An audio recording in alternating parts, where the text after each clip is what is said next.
अस्सलाम वालेकुम। आदाब है, कैसे हो आप सब? उम्मीद है कि आप लोग बिल्कुल ठीक होंगे। ज़िंदगी की हकीकत में मैं आपके सामने फिर से रूबरू हूँ। मैं अपनी बातें जो आप लोगों के सामने में रख रही हूँ, आज की जो मेरी बातें हैं काब बिन अशरफ के बारे में। मैं काब बिन अशरफ की हकीकत में आप लोगों के सामने रख रही हूँ, जिसे हमारे नबी सल्लल्लाहु अलैहि वसल्लम ने कत्ल का हुक्म फरमाए थे, और इसी को कुछ एक्स मुस्लिम ने मुद्दा बना करके गलत इल्ज़ाम हमारे नबी सल्लल्लाहु अलैहि वसल्लम पे लगा रहे। एक्स मुस्लिम वो, यानी कि पहले वो मुस्लिम था, अब वो नास्तिक बन चुका है और मुसलमानों को तरह तरह से बदनाम करने की कोशिश कर रहे, मुसलमान को नहीं, इस्लाम को।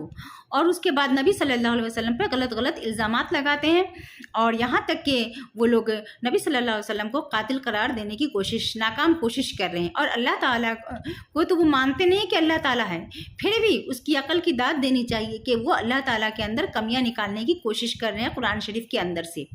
ये उसका काम है। आज के वक्त में वो बैठा हुआ यूट्यूब पे यही काम कर रहा है। तो इसीलिए मैंने सोचा कि मैं भी काब बिन अशरफ के बारे में मैं आप लोगों के सामने में हकीकत रखूँ, वो कैसा इंसान था, वो क्या करता था। काब बिन अशरफ एक बहुत मशहूर यहूदियों का सरदार था। काब बिन अशरफ से मुसलमान बहुत परेशान थे और बहुत टेंशन में थे। हमारे नबी सल्लल्लाहु अलैहि वसल्लम भी बहुत टेंशन में थे, और वो मुसलमानों के ख़िलाफ़ तो साजिशें रचता ही था। उसके बाद जो है मुसलमान औरतों पे तरह तरह के भद्दे शायरी भी करता था। मुसलमान औरतों का नाम लेकर के उसके जिस्म के अज़ू का नाम लेकर के उसके ऊपर शायरी करता था, और गलीज़ शायरी करता था, और बुरे बातें बोलता था। तो ये किसी को भी गवारा नहीं, हमारे ख्याल से किसी को भी गवारा नहीं देगा ये, कि चाहे वो किसी भी मज़हब का हो, किसी भी धर्म का हो, किसी की औरत पे इस तरह के इल्ज़ाम लगाए, इस तरह की बातें करे और शायरी करे और उसके जिस्म का नाम लेकर के। इससे भी मुसलमान परेशान थे। एक बार का वाक़या ऐसा है कि कुछ सहाबियाँ थी, मुसलमान औरतें थीं, यानी कि वो आपस में बैठी हुई बातें कर रही थी। इसी बीच जो है काब बिन अशरफ पीछे से गया और एक सहाबिया का मतलब जो एक मुसलमान औरतें थी, उनका पीछे से कमीज़ का कपड़ा उठा करके पीछे से कहीं पे बांध दिया गया। अब वो बांध दिया, वो जो उठी ना तो वो नंगी हो गई। इसी को लेकर के अच्छा खासा झगड़ा भी हुआ वहाँ पे। ये भी इल्ज़ामात हैं, बहुत सारे वो जराइम किया करता था। एक बार का वाक़या ये भी है, काब बिन अशरफ और कुछ यहूदियों ने मिलकर के एक साजिश रचा हुजूर सल्लल्लाहु अलैहि वसल्लम के ख़िलाफ़, और कि ताकि हुजूर सल्लल्लाहु अलैहि वसल्लम को दावत दिया जाए और हुजूर सल्लल्लाहु अलैहि वसल्लम को एक दीवार के साये के साथ खड़ा किया जाए और कहा जाए कि आप अपने साथियों के साथ इस दीवार के साथ खड़े हो जाइए, और छत पर एक आदमी पत्थर लेके खड़ा रहेगा और वो पत्थर ज़मीन पर फेंकेगा, वो हुजूर सल्लल्लाहु अलैहि वसल्लम के ऊपर गिरेगा, हुजूर सल्लल्लाहु अलैहि वसल्लम को शहीद कर देंगे। उन लोगों का ये मंसूबा था। लेकिन आप लोग को पता है कि हमारे नबी सल्लल्लाहु अलैहि वसल्लम को अल्लाह ताला की तरफ से खबर हो गया, और नबी सल्लल्लाहु अलैहि वसल्लम को अल्लाह ताला ने बचा लिए। उन लोगों की ये कोशिश भी नाकाम हुई। और एक वाक़या और भी सामने आता है कि जंग बदर की लड़ाई, ग़ज़वा बदर की लड़ाई के बाद जब मुसलमान वापस आए जंग जीत करके, तो मालूम पड़ा कि काबा के कुरैश बहुत सारे सरदाराने हैं जो इसमें कत्ल हो चुके हैं। तो ये बात सुन करके उसे यकीन न हो सका, और उसे हज़म नहीं हो रहा था कि इतने कम मुसलमान, और उसके पास ना कोई हथियार है ना कोई ज़रिया है, फिर भी कैसे उसकी जीत हुई, ये उसे हज़म नहीं हो रहा था। उसे बहुत दिक्कत महसूस हो रही थी, और उसे घुटन महसूस हो रही थी। क्या हो रहा था, नहीं हो रहा, तो मुसलमानों से जलन हो रही थी, क्या से आखिर मुसलमानों की जीत हुई तो हुई कैसे। उसके बाद वो तरह तरह से साजिशें करने लगा, और अपने यहूदियों को और अपने लोगों को शामिल कर दिया ताकि फिर से जंग करे मुसलमानों के ख़िलाफ़। दुश्मनी और अदावत की आग उसके अंदर भड़कती रही। कुछ मुशरिकीन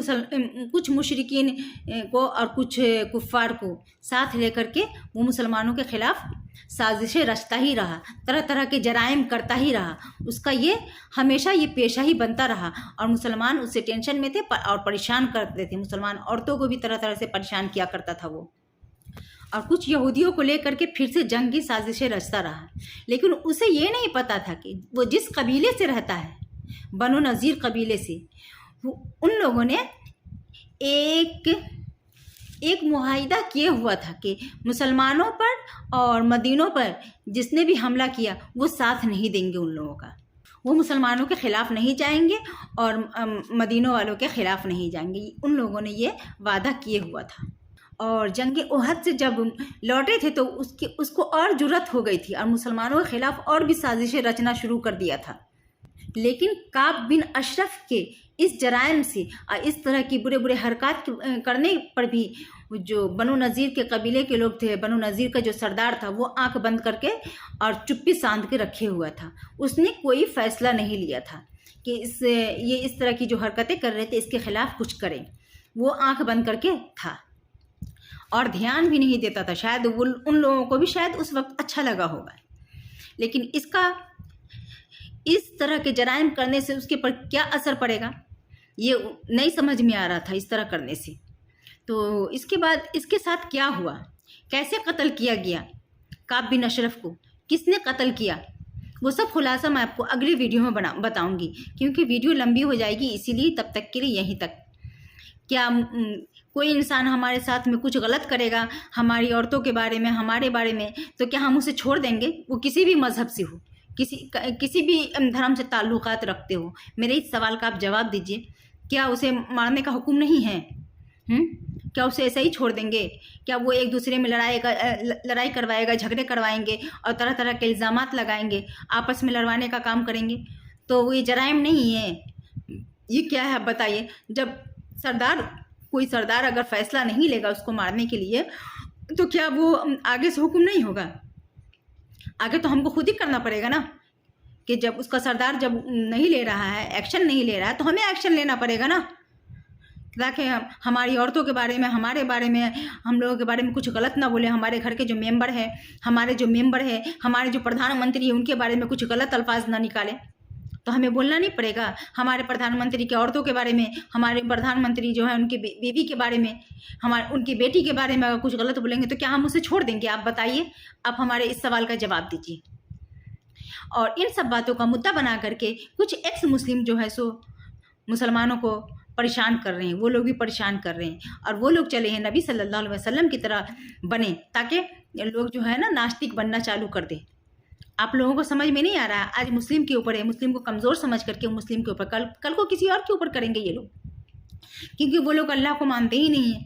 اور میرے خیال سے ان لوگوں پہ بہت بڑا مضبوط ہاتھ ہے کسی کا، اور کسی یہودیوں کا ہاتھ ہے، ورنہ اس کے اندر اتنی اوقات نہیں ہے کہ بیٹھ کر کے اتنے جم کر کے اتنے شان سے اس طرح سے باتیں کرتے ہیں مسلمانوں کے خلاف اور ہمارے نبی صلی اللہ علیہ وسلم کے خلاف، لیکن اس کا نتیجہ اس کے سامنے کچھ بھی نہیں آئے گا۔